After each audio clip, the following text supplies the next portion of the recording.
Day One Update. My name is Gurkamal, and I'm joined by one friend this time. Because only one's left. Because the other one don't like you no more. I'm One- Gulzar. That's Gulzar. Air isn't here because he is busy with exams, or what he says to us. We look at his AnyList chart and it's just like, he is currently watching Kimetsu no Yaiba again. Rewatching the episode.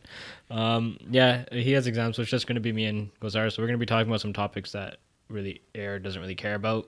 So today we're going to be talking about Fire Emblem. This is mostly in part because Three Houses just came out a little while ago. And we're just going to be talking about all the Fire Emblems, and the games we played, what we liked about them, and etc. Well, we will talk about Three Houses because you are playing it a lot. I'm playing it a lot right now, yeah. There's a lot to say about our impressions before the game came out, which is gonna be fun. But first things first, if you didn't know what Fire Emblem is, it's an RPG tactical game.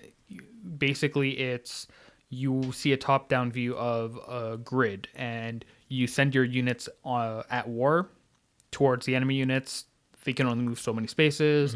Their attacks can only reach certain squares. It's kind of like that. It's like freeform chess almost, except with anime boys and so swords. instead of you controlling one character, you're controlling an entire army that you use to fight the other guys. And the gameplay is actually really fun compared to other games because it has a bit of strategy and depth to it compared to just you with one character attacking in action RPG setting. But a lot of people, even if you don't like strategy games, a lot of people like it for the story because a lot of them have really dope stories. Yeah, and really good stories. Yeah, surprisingly adult, mature themes, especially in the older titles. Yeah. Which I didn't play too much of. You played more of the older titles. Well, more, quote unquote. The funny thing about Fire Emblem is it didn't even come to North America for years. So it was Japan only. Its first title was in 1990, starring Marth. Like, we all know Marth from Super Smash Bros. And stuff like that. So that was like a huge game. It was huge enough to have two characters from Fire Emblem. Marth, who's the main character of 1 and 3, and Roy, who's a character of, I think, 6. Yeah, 6. And also keep in mind, all Fire Emblem titles are like Final Fantasy. Like, they're not sequels. You don't have to. There are a couple of sequels. Like 3 is a sequel to 1, but 2 is completely unrelated. It's just you can pick up whichever one and you'll be fine. Yeah. It's usually a new, fresh story. Yeah, with new characters, new content, whatnot. But Martha and Roy showed up in Melee, and Nintendo originally wanted to remove those two characters when they localized it because, well, people around the world aren't going to know who they are because they're only Japanese characters. Yeah. But they eventually kept them in, and I remember being at my friend's house, and he was playing Melee, and me and a couple other guys, I was like, who are those two guys? Those cool anime sword guys. Who are they? And he's like, yeah, they're from some cool Japanese series that we don't even get to play. And we're like, wow. Is this when you were a fan of anime? When did I stop being a fan of anime? I mean, like, were you into anime back then? I mean, when you're young, cool sword thing. Guy, swordsman with red hair. One guy had fire sword, whatever. That was good enough for me. That's all you needed. But here's the thing: I wasn't the only one, or we weren't the only ones, because it became those two characters became so popular enough, and there was enough like groundswell and curiosity that Nintendo was like, all right, you know what? Let's start bringing them over. So did they? Like, how many games did Japan have out at the time when they decided to bring them 6. So the first Fire Emblem we got was 7. What they called it, Fire Emblem Blazing Sword, and if you go online, it's going to be called Blazing Sword, just to differentiate it. But when it launched, it was just called Fire Emblem. So as far as more casual people knew, it was just the first one. So did they release the older ones? No. They remade the first one for the DS. I think it was called Shadow Dragon, and then Shadow Dragon and the Blade of Light. Yeah, and then they recently remade Fire Emblem Echoes, Shadows of Valentia, which was a remake of Thracia 776, or I forget. I was trying to think of the number, but yeah, it was also a remake of an older one. I think it was of Gaiden. Gaiden was it was the 1992 Famicom title, Fire Emblem Gaiden. Oh wow, it was the second one. Yeah, interesting. So cool. Yeah, it's. I think you would recognize the characters. So like Lindis, the green hair with the katana, Hector, the blue hair guy with the big ass axe. From Heroes. Yeah, from Heroes. And Eliwood, the red guy with the rapier, who's Roy's dad. Yeah. Those are the main characters of 7, because 7 was a prequel of 6. Oh, okay. Yeah. So I have to play it now. So yeah. So 6, we find out what happens to a bunch of these characters. then the remake comes out. But yeah. That's jokes.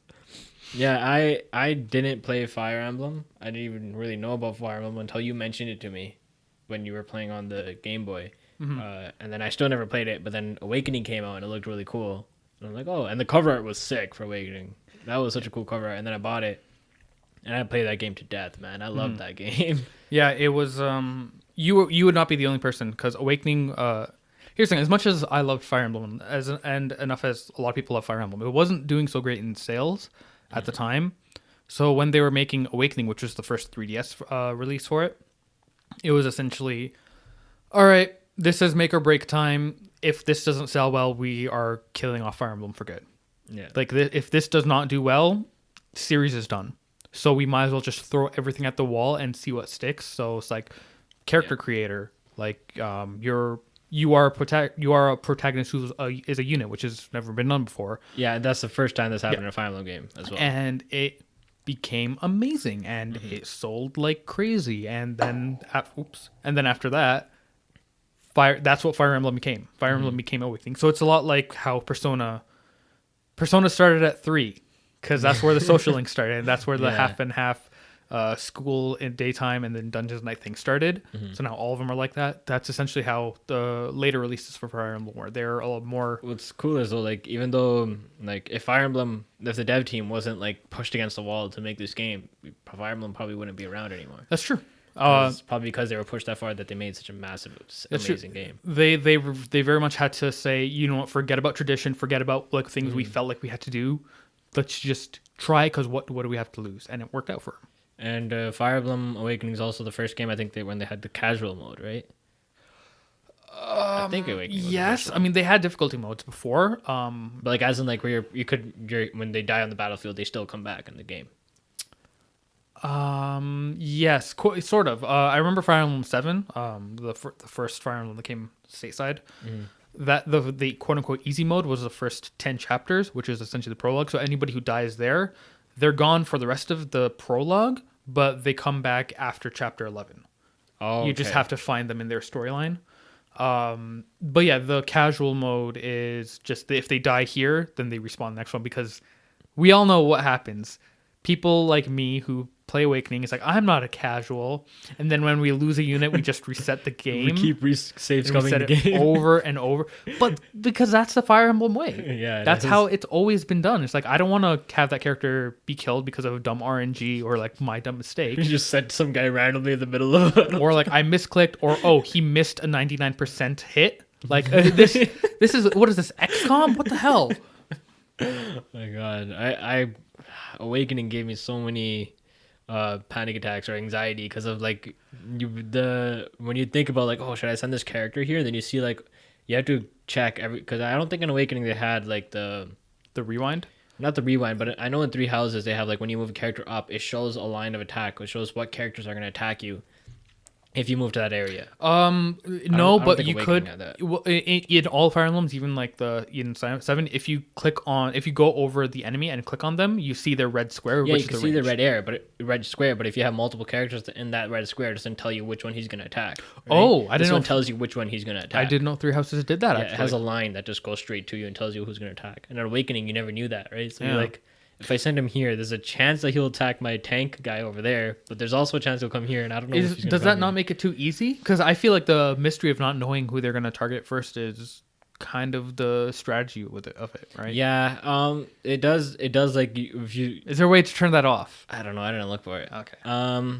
It could actually be. Yeah, but I remember. Like you would send, I'll move a character up and be like, there's like 10 lines coming towards. I'm like, oh, that's not a good idea. Then I would move him back a bit. But wait, what was I even talking about? What tangent did I go off? We were talking about difficulty and casual modes and stuff like that. Yeah. So if you played other games like this, like one that comes to mind is Devil Survivor. Shin Megami Tensei has the same sort of concept where you're on a grid. You have to fight multiple, and you have to control multiple characters to fight. Kind of. I mean, It is kind of like that, but it doesn't have that strategy that Fire Emblem did. Fire Emblem is like the maps can get much more like grand scale. Like they can be the entire first floor of a castle, or it can be like a mountain range, or like an enemy base camp. Yeah. Whereas I feel like Devil Survivor was just like It's one very small, like in front of a small store square. or something. There is a lot of strategy in it still in Devil Survivor, but Fire Emblem I think has more with weapon types and movement types and like even like this different types of spells you have in Fire Emblem that you could do on the map and not just in battle as well. Yeah. So they had a lot more strategy in Fire Emblem, I think. And what was the first Fire Emblem you played? The first one I played was 7. So Fire Emblem Blazing Sword. Oh, so you got on because of the Smash, right? Because you're like, oh, Fire Emblem's coming. Well, that's the reason why it got launched in English in the first place. But I remember I was at the same friend's house, and he had that GameCube thing where you can plug in the thing on the bottom, and the GameCube cartridge, or sorry, the Game Boy cartridge goes inside. Oh, the GameCube. Yeah. So the GameCube, you can play Game Boy Advance games on your TV. He had that, and he had the quote unquote multiplayer arena. It's like a dumb arena mode for that Fire Emblem game. But the first time I saw it, I'm like, this is so cool. And I thought that was the only game. Like you pick units, and then you just pick turn by turn who goes up and who fights in this arena. And I'm like, I want to get this game. So I went to Toys R Us. Like the next couple days, got the game, and I found like, there's a map. You can move around. What? And I was like instantly sold. I remember like reading the instruction booklet for like the character profiles and stuff like that, because it has all sorts of character profiles of characters I didn't get to yet. Yeah, so when I played the game and got to those characters, like, I know who you are. I remember instruction manuals that gave character bios and stuff. Those were good days. But yeah, that was my first one, and I fell in love with that. I didn't play. So the next game after that was Sacred Stone, which was another Game Boy game. I didn't like it at the time because it was so different, and I kind of liked how the three main characters were in the game I just played. Where I wasn't on board with the more mature adult storyline of it. But I did recently replay Sacred Stone, and it's fantastic. It's way better than 7 Blazing Sword. Interesting. And Path of Radiance was the GameCube game with Ike. We all know Ike from Wii Smash Brothers. Yeah. And then Radiant Dawn was the Wii sequel. I never had a GameCube, so I didn't play that. I didn't play the Wii one. And I didn't play the Wii one because it was a sequel to the GameCube one. I'm like, no, I can't. I can't. Play the sequel. I could have because it was made to do that, but I can't. And then after that was Shadow Dragon, which is the DS remake of Fire Emblem 1 with Marth. And then I don't know what this new mystery of the Fire Emblem is. Yeah, what is that? I was looking at that. I was like, is that even a game title? Oh, this was a Japanese only remake. Oh. So this is a remake of the third one, which is the second Marth game. But this was Japanese only, looks like. And then Awakening. And then Fates. Ugh, Fates. So this is Have you played Fates? Yeah. Yes, I did. Because it's right after Awakening, all right? So yeah. I was like, oh man, Fire Emblem. You were on board. Whereas I was looking at it and I'm like, okay. They're doubling down on all the things I didn't like about Awakening. So Awakening had this part of the game where you could romance characters in the game. Do we want to talk about that first? Okay. Actually, okay, you can continue tangent because we'll just go back. Okay, yeah. So like, Awakening had this aspect of the game which you could romance characters in the game, and like you get stat bonuses like if you fight alongside them, and you could. They also had the pair up mode where you could where you have stat bonuses as well, which was really cool. Like it added a whole new strategy to the game as well, and like there's some points of the game where you have to quickly befriend someone to get a stat bonuses, so you could, because of the paralog stuff as well in the game, like where you had kids as well. Because of that, you had to quickly make friends with someone, get that really strong kid, and then have him fight as well. And like it was a really cool aspect that the game added. But there was also the aspect of you get to romance someone. And I think the devs or like the creators of the games are like, oh, I think the game got really popular because of this one aspect. Which I don't think doubled down hard on that. Do you want to know how? Do you want to know how supports were in the previous games? How? So first of all, Awakening was the first time the playable character was such a main entity in the storyline, and in Awakening he or she can romance anybody. Yeah. anybody on the cast, whoever the player in real life likes, can romance them. So originally, the quote unquote tactician, the player character, was never an entity until Fire Emblem 7, and even then, he wasn't like a character on the map. He was just character. The character sprites during cutscenes would look at the screen and it's like, "Hey, player name, what do you think we should do?" And then that's it, because they just want the Western audiences to feel kind of like included, because they don't not too lost. So maybe give them a player character. And then I think the Marth remake had a player character too. I don't know if I can't remember if he was playable or not, but it was like not in the story at all. But if you wanted to like romance characters, it was it's one of those things where it's like, all right, Eliwood and Hector had their support line, you know, or you know, I'll do more like Crom and Lucina. I don't know. I don't remember any of the other Awakening names. Oh my god. So Crom and Lucina, let's say, have their support dialogues. A, B, C. All right. Their support. I legit don't remember. I know those two and Robin. So okay, they have their support character dialogue, but it's not so much character development, because character development is tied into the actual story in the older games. So the support dialogue is more for extra stuff that you would never hear in the main story, or just like give them more depth that we don't normally see. We don't actually see them grow as a character, because the issue is, what I hated about Awakening was, a character who's like Virion, the snobby snooty guy.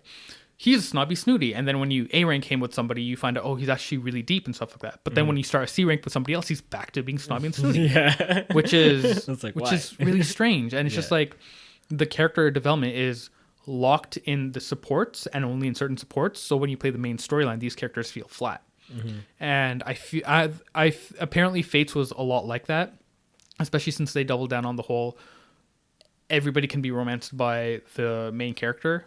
So they're not given a certain amount of care, and like, this character would only pair with these characters because that's what their personality type is. This character would not support anybody because they're a lone wolf. You know, that kind of gets thrown out the window. Yeah, Fates. They also had like the whole like waifu culture in it, where like you could like. It had that model, like, I don't know, like you could you can rub their cheeks and like blow into the microphone. It's like Pokemon and me, but I think they took out some of the functionality when they localized it, but it, like if they knew they had to do that, like, you messed up.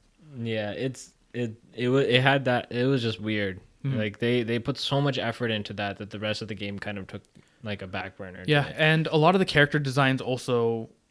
They were really bad. Like, what was her name? Carmela or Camilla or whatever. Yeah, that became like just pure anime fan service. Like, there's so many characters that are just pure anime fan service. Yeah, it really sucked. It was the game. The game had a cool concept where they released two games at the same time, like as Pokemon, but like one side was one side of the war and one was another. Some people would say like that's more money you're paying for a game, but like Pokemon does it every year. Yeah, but like, Pokemon, one game was harder as well. I think Conquest was harder, and Conquest was harder and had the darker storyline. The other one, Birthright. Birthright. That one was easier. The thing is, it's like, it's not the Pokemon way is. You have two different things, and they kind of encourages trading. So you and your friend can pick one of the other, and then you cooperate and trade and stuff like that. That's fun.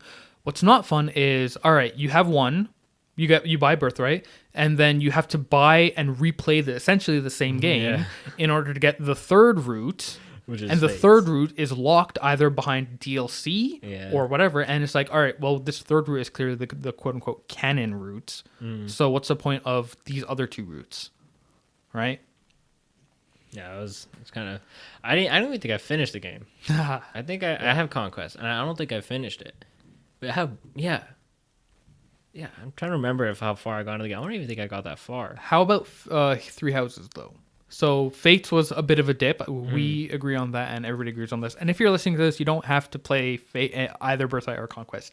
Not really, unless you're really hankering for some more Fire Emblem after like. Unless you like the fan service stuff, then go. By all means, hey, more power to you. But Three Houses, how about Three Houses? Let's talk about before Three Houses came out. Oh yes, because me and you shit on this game to no end before it came out. When they first announced it, I was so happy because Fire Emblem on the Switch is a great idea. never played any other console Fire Emblems, and they had actual soldiers behind them, and they were fighting wars. Like, you command battalions. That Yeah. makes sense because it's a goddamn war. I was so happy. And then they showed more.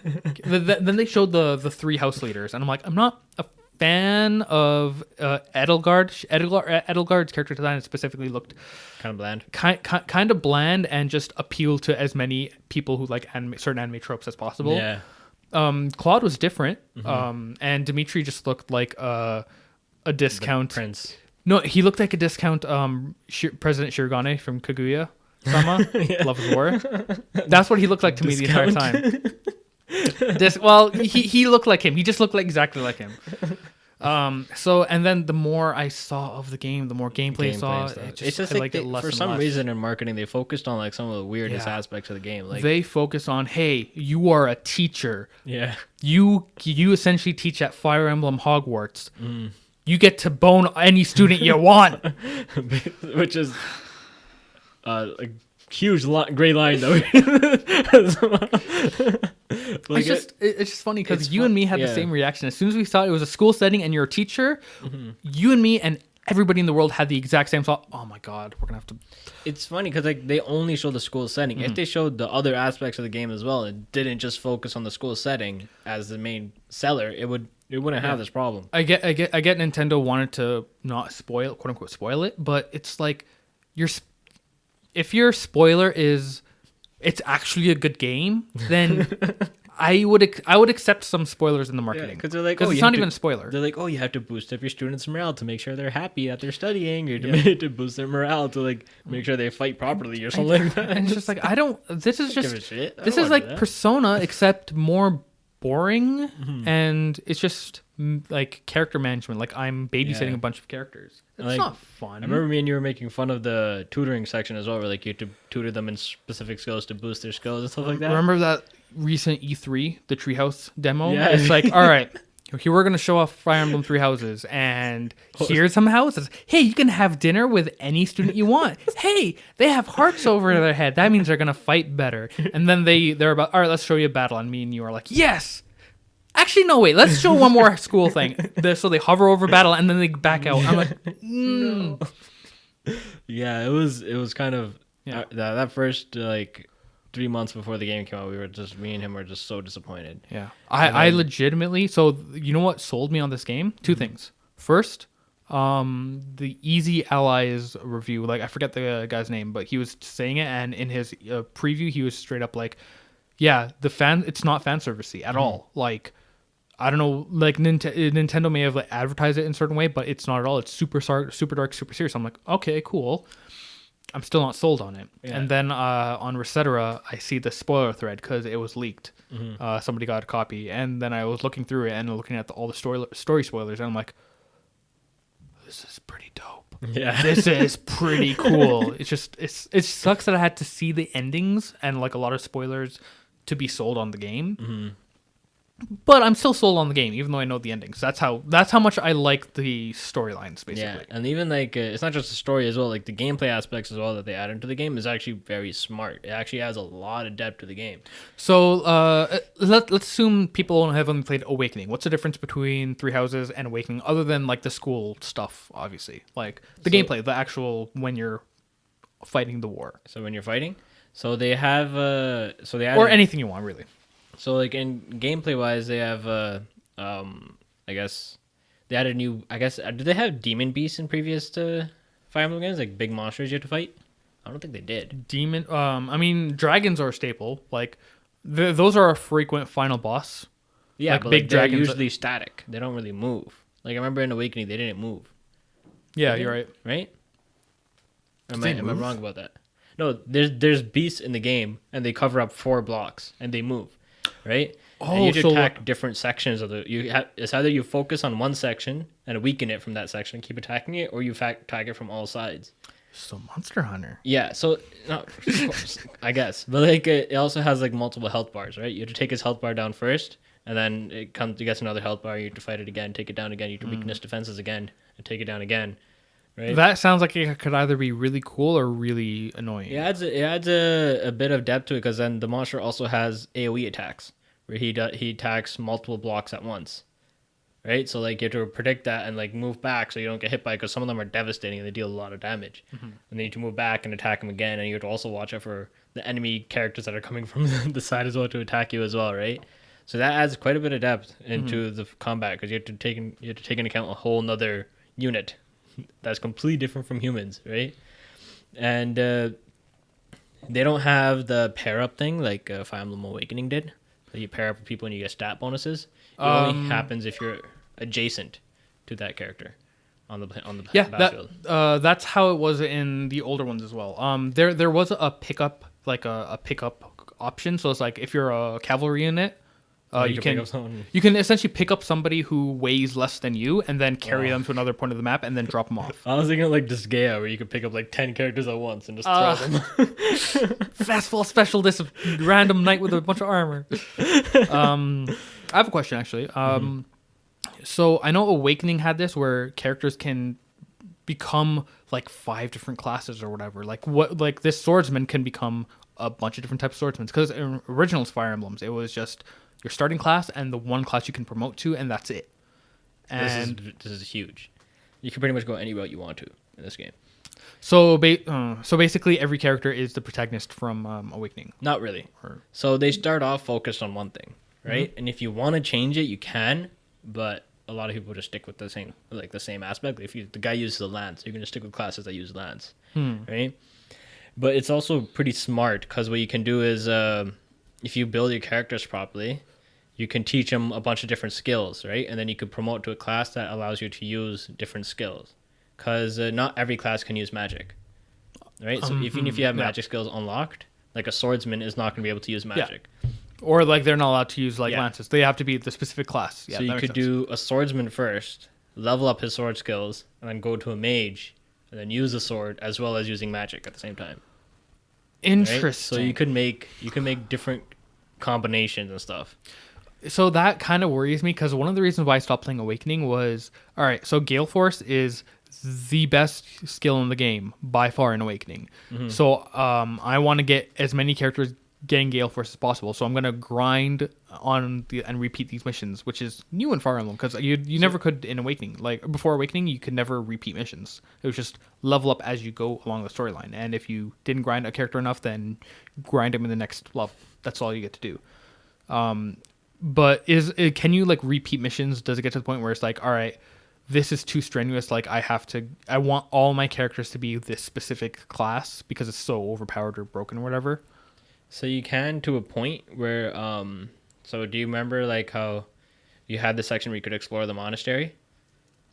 You could explore the school. Okay, yeah, right? the school. You could the third person view the school. Like before you do that, there's you have an option set in the calendar. Every week you could choose what you want to do. You could either go to a battle, you could either go explore the school, or you can rest, or what's the other one? Something. But something. You have the battle one, and some of the main like big battles cost battle points, and you only have a specific amount of battle points you could use in that week. So in the beginning you could only do one big battle, right? And then after as your professor levels up, you get to do more in that week.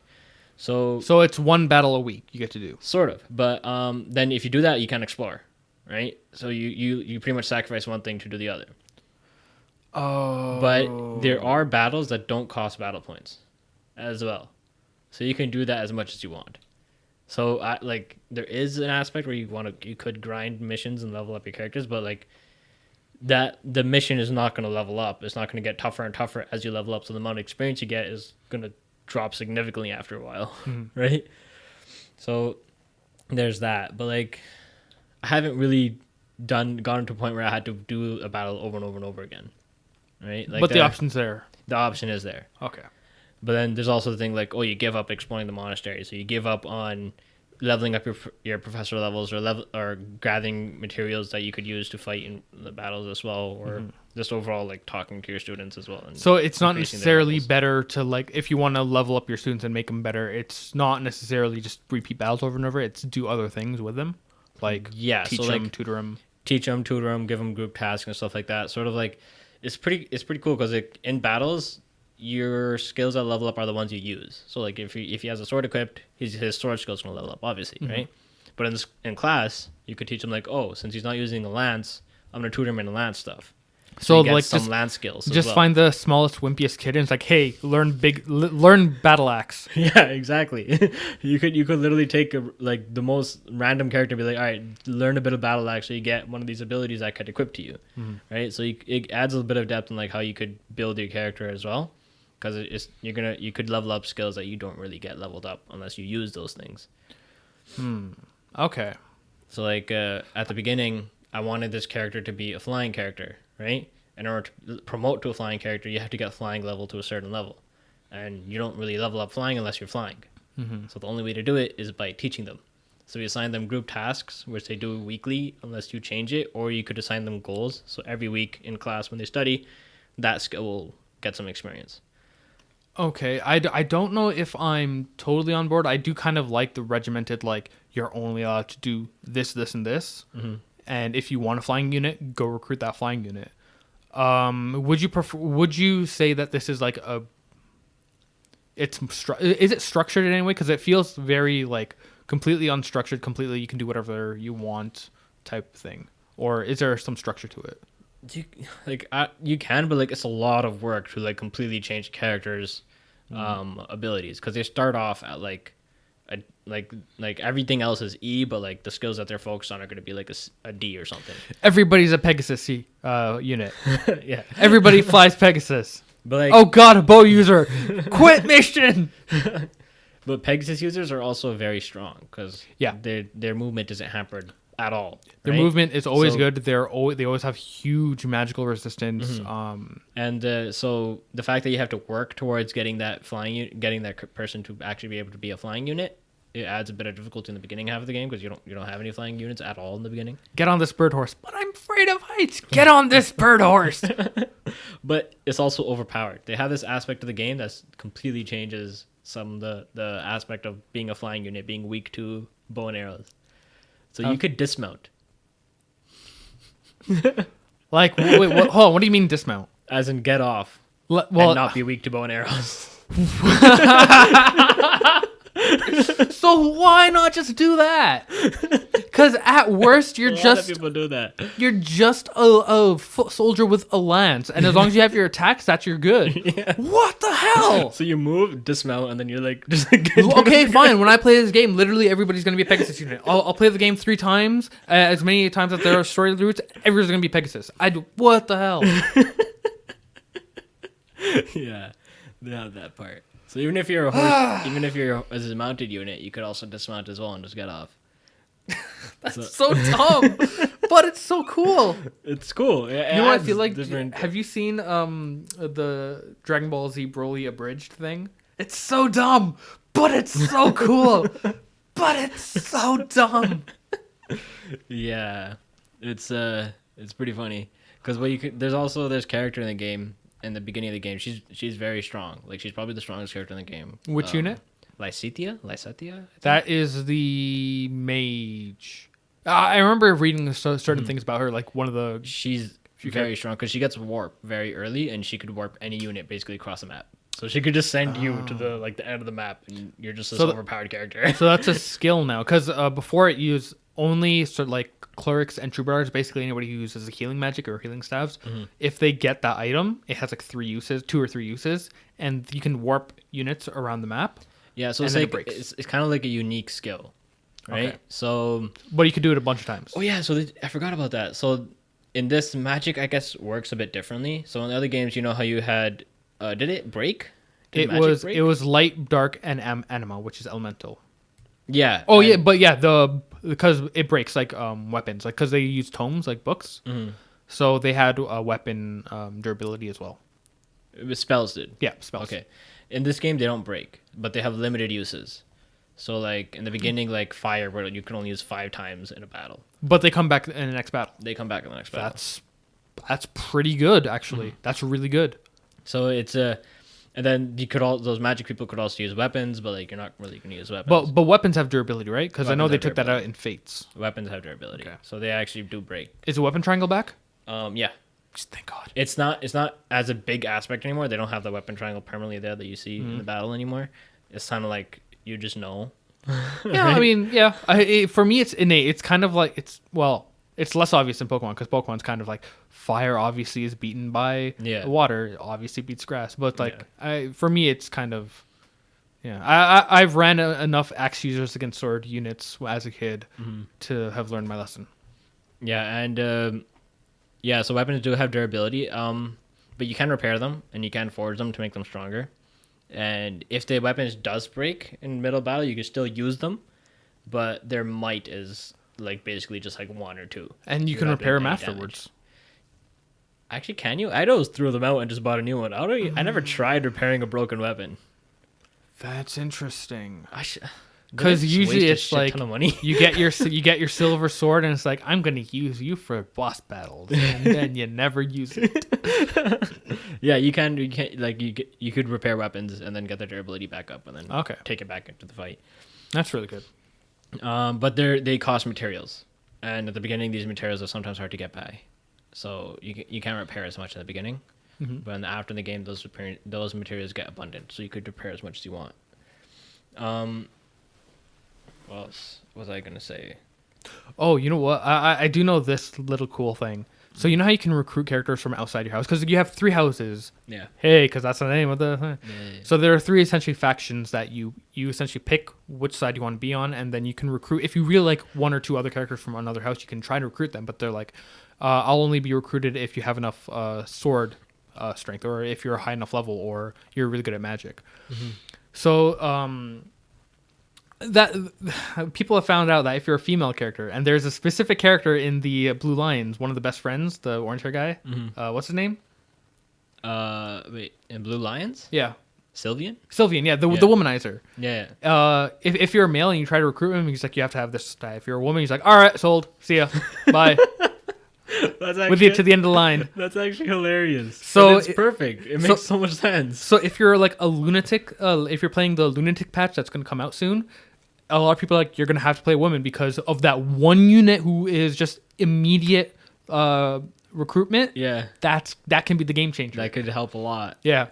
So there is characters you could recruit based on stats, but I read that if you get them to a B in support, you could recruit them anyway. So it doesn't really rely on stats. But if you want to do them early, somebody has recruited every character except for the ones that you can't. Like you can't recruit the faction leaders, and I think you can't recruit. You can't recruit a retainer of the Black Eagles, and you can't recruit one retainer of the Blue Lions. But you could recruit everybody except for the leader in Golden Deer. This person recruited everybody. That takes a lot of work. Yeah, because there's only a certain amount of time. Like you have to get them to support level B, which takes a long time because you're not fighting with them. So you have to do all the other stuff, which is very slow, or you boost up those skills, which also takes a while as well. So it takes a lot of planning to be able to recruit everyone. I just didn't recruit anyone. Really? What house did you pick? What house did you pick for your Black first Eagles. Run? Black Eagles for your first run? Yeah. I didn't give a shit. I was like, how far are you? I really want to invest so much into this fucking recruiting this character. I will tell you this: you're gonna want to replay the game and play through the different storylines because they are very different. Yeah, they are very. How far are you in the? I just got to the time skip. Okay, so I just passed it. Yeah, I just got. So are you with the Black Eagles? Yeah. Okay. You're not gonna get further than that, are you? No, you know what I know. You know you. Yeah. But it does make me wonder, like, what happens when you pick one of the houses, of like what happens at that point of the story, because like this stuff happens, right?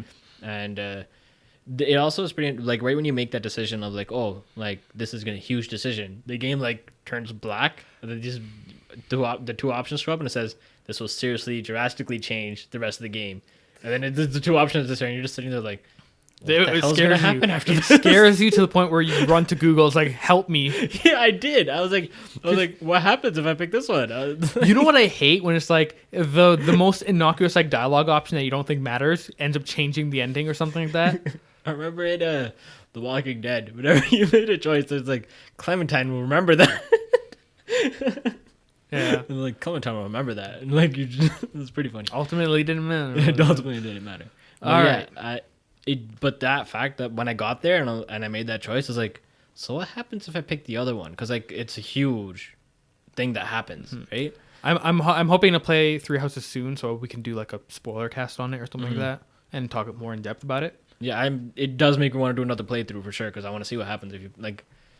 What happens if you pick another house, or what happens if you do pick another if you do the other option? I might do everything on easy mode just to run through it because I have a feeling they're gonna have a DLC thing where it's like a unique route, something that's not like anything that comes with the game. I always do easy in the beginning, right? My first playthrough because I just want to get the story through and quickly go through the game because I don't know if like how much time it's gonna take. Yeah. And then after when I'm really into the game, I do hard, and I usually Fire Emblems I always get into it, other than Fates. For me it's the opposite. Like I always do hard mode first, and then because if I ever want to replay it for like a platinum trophy or whatever, then the second time I play through it, it's just gonna be easy because I beat these guys on hard. Oh, so you have like a completely different mindset. Yeah, but I haven't done that in a while. Because I don't have time first because I want to go through the story and then I know about the game, so I'm like, okay, now I could do hard and be like, okay, now I can actually research and figure out stuff. When I know I have time to replay a game, then I do that. But nowadays, it's just I get to play the game once if I even finish it, so normal essentially. That makes sense.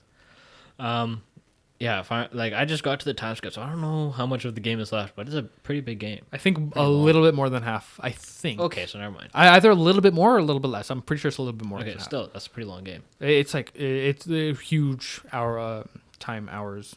Yeah. Huge time hours. Huge time hours. Huge length of time. English you speak. For a living. Yeah, so would you recommend Three Houses? We can what Fire Emblem titles would you recommend people play? Huh? What Fire Emblem titles would you recommend that people play? Awakening for a beginning is for sure. But like if you go back to like the 3DS, like still Awakening is a good introduction, I think. Because it didn't have that aspect of that huge thing about changing it between classes and the weapon triangle and stuff like that. Yeah. Awakening was you recruit a Pegasus character, that character is a Pegasus character. And I would also recommend, if you like Awakening, don't be afraid to go back to certain games. Not all games, like you don't have to play the very first one, because those haven't aged well. But you'll find that the Game Boy Advance games, specifically starting at 7 onwards, they still age pretty well. They still hold up. They're very different from like Awakening is, but you don't have to be afraid of going back. It's like, oh, I can't play this old outdated game because I'm too used to the new mechanics. Like I don't think you'll get that. And their storylines are also much more mature, much more, like advanced. So Fire Emblem 7, a Blazing Swords, or aka just Fire Emblem Sacred Stones, and I hear good things about Fire Emblem Echoes Shadow of Valentia for the 3DS. Yeah. Doing that aspect of the game also where like they said you could go in third person and play kind of like what's that, Dynasty Warriors type of gameplay. Like I haven't figured out how to do that. I sent you the video. It was in the description of that YouTube video. Yeah, I was trying to figure out for the longest time. Like, apparently, it's not that great, but it's kind of like fun novelty for a little bit. Yeah, because it doesn't change anything. It's like instead of a grid, you're just on the ground and you can pick who you want to attack. So you're not segmented on like you can only go straight corner, turn corners. So you can just actually move around. Yeah, it's kind of a 3D-ness to the map, I guess. But yeah, it's not a big deal.